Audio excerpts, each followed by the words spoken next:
I'm not sure why the book broke it up this way, but for our next organelle, we're going to talk about the endomembrane system. And this is actually in the next section of the book, section 4.4. There are two learning objectives there, and I've summarized them. Basically, you need to know the endomembrane system and its functions. So to give you the bigger picture, I've drawn a cell. So this outer line is the plasma membrane. We just talked about the nucleus and all of its components, so this would represent the nuclear envelope. The endomembrane system will begin after the nucleus. So coming off of the nucleus, you can see this in figure 418, so remember we're in section 4.4 now. You can see coming off of the nucleus some pancakes. And I'm just going to draw a simplified one. And in your book, you can see that they've labeled this the rough ER. So it's rough because it has ribosomes on it. So they've represented them by dots, and so I'm doing the same. So there is our rough ER. Now, a student asked me last semester, are you allowed to abbreviate anything? And before I could say anything, another student in the class who worked in a hospital says, you're not allowed to abbreviate anything in the hospital because they don't want anyone to mistake anything. So you are not allowed to either. This is the rough endoplasmic reticulum. So rough endoplasmic reticulum. If everybody starts using their own sets of abbreviations, and even though you may think something is very common to you, it may not be to someone else. As an example, I just had my eyes checked last week, and I asked the doctor if I could have the pictures from my exam because I teach A&P, and he goes, what's A&P? Now to me, that's a very common expression, anatomy and physiology, but he wasn't familiar with it, even though he was in the medical profession. So because people may not know what your abbreviations are, you need to spell things out. So what they call the rough ER is the rough endoplasmic reticulum, E and R. Now the rough endoplasmic reticulum has a few jobs. One of its jobs is to make proteins. Now this is actually the ribosomes that are on the rough ER that are doing that. So actually it's the role of the ribosome to make a protein. Because the ribosome is actually on the ER, it becomes part of the role of the rough ER itself. So here's my protein in red. These will make proteins. So remember I said the nucleolus will make the ribosome. So inside here, that nucleolus makes the ribosome. The ribosome then makes the proteins. The second role of the rough ER is to make phospholipids.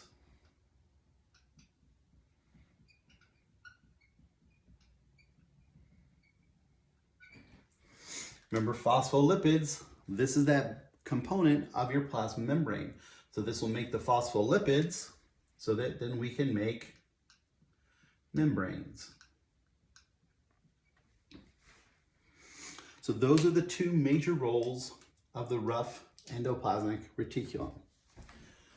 Now, because I need space, I'm going to erase these functions. I'll keep the structure up there.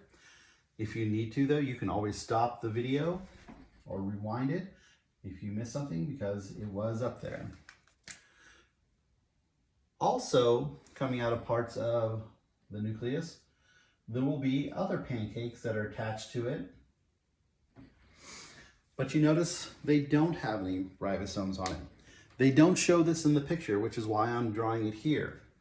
If you are rough, you have ribosomes. If you are no ribosomes, you are smooth. So there are rough endoplasmic reticulum and there are smooth endoplasmic reticulum.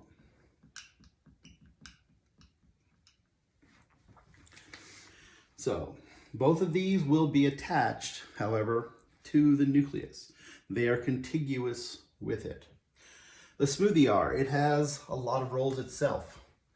This is where we will make a lot of the other molecules, nutrients for the body. If I need to make carbohydrates, things like sugars, you eat sugar or you eat fiber, these are carbohydrates, just like you would see on the side of a nutrition label. This will also put together fats that are needed by the body.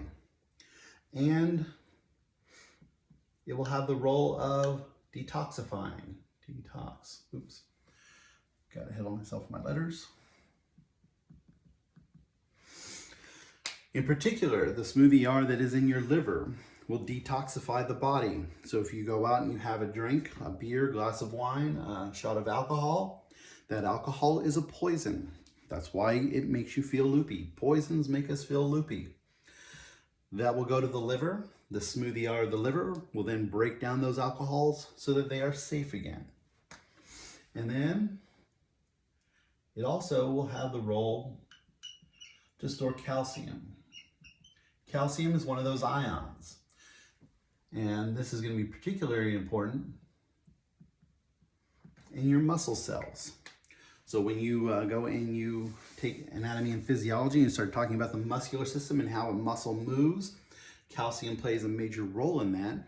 And a lot of the calcium that is needed by your body is so that you can move your muscles. Like I say, we'll save the details of that later for when you're taking A&P.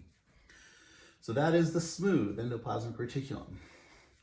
Notice both of these have the role of making things: proteins, carbohydrates, fats, all of those nutrients that are needed by the body. Well, then we need to ship them places. And this is where we will use transport vesicles.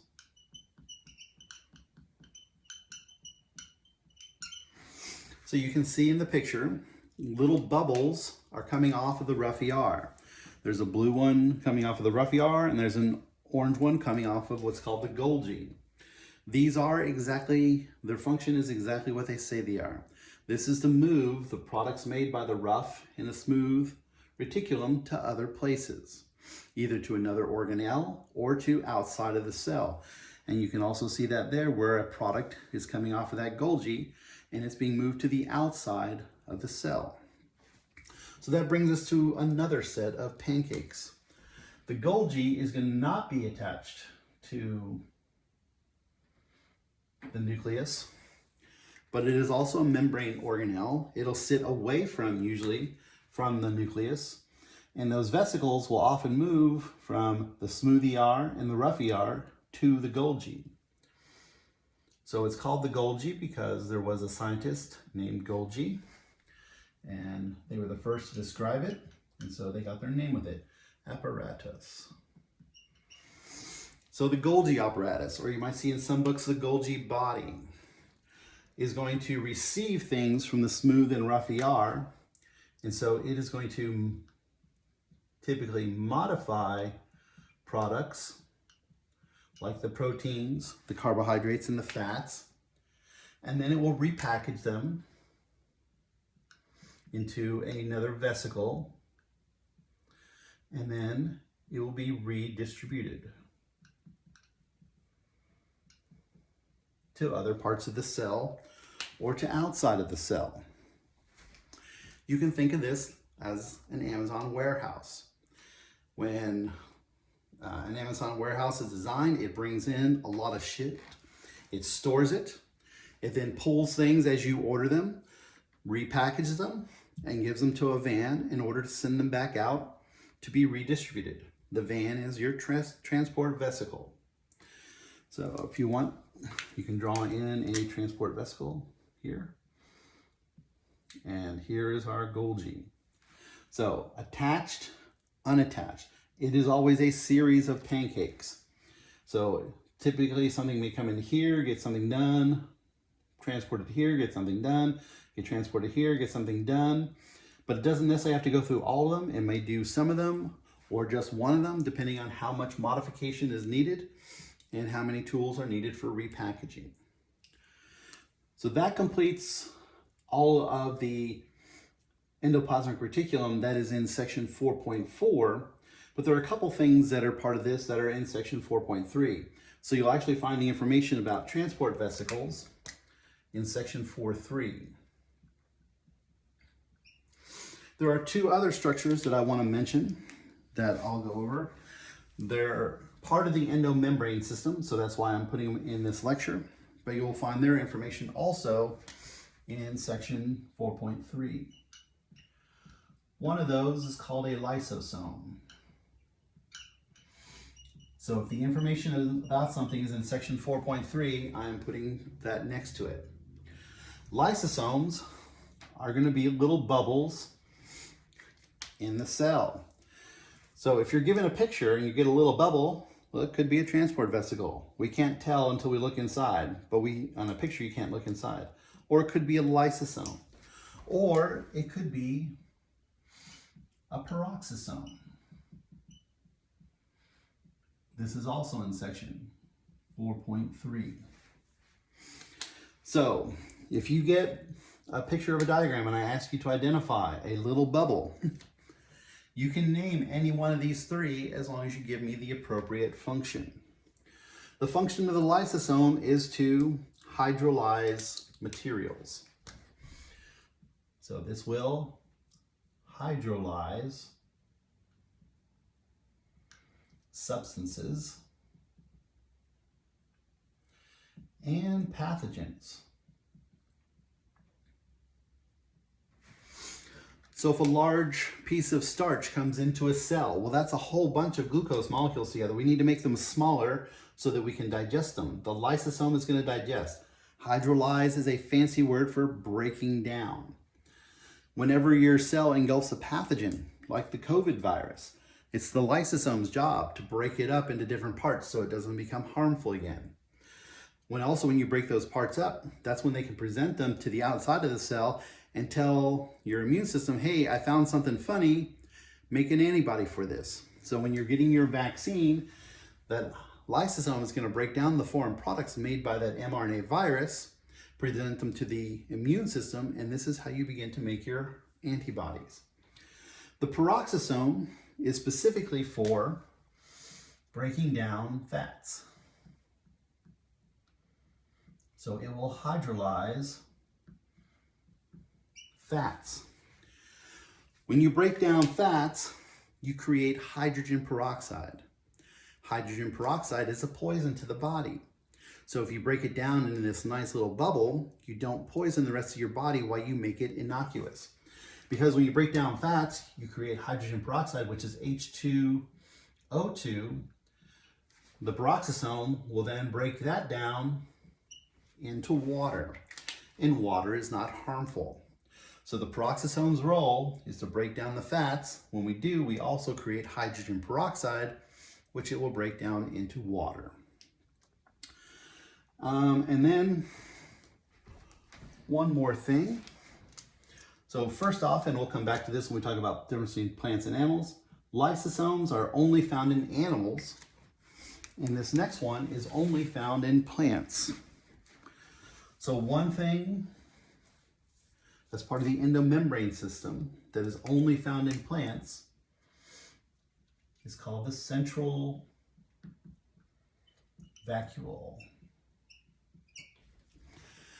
And the role of the central vacuole is to store plant waste. Another one is to give it shape, because a lot of what it has in there, in order to make the waste not dangerous to the plant, is it has a lot of water. So plants don't have the luxury that we do of being able to walk around or to move. Once a plant is rooted, it is in one spot. So when you go to the bathroom as an animal, you're eliminating waste. But you can go to the tree in your backyard and eliminate the waste and take that waste far away from you and then come back into your house and you're fine.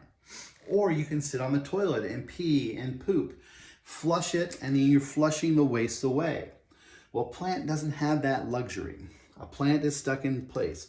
It still creates waste, so it needs a place to put it so that it can still stay safe. The central vacuole becomes the landfill that is within the cell of the plant for it to store that waste. Now it's behind a wall, just like we put in plastic liners in a landfill, and it now is protected from its own waste. And like I say, it also gives the plant shape, because when you look inside of a plant, often the central vacuole might be 1/3 to 1/2 of the size of that plant cell. This will be the only organelle that might be bigger than the nucleus. Because over time, a plant cell gets older, it creates more waste. This vacuole, this landfill, is going to fill up and begin to take up more and more space. So I know that that was a long one, but the endomembrane system is most of what is happening inside of a cell.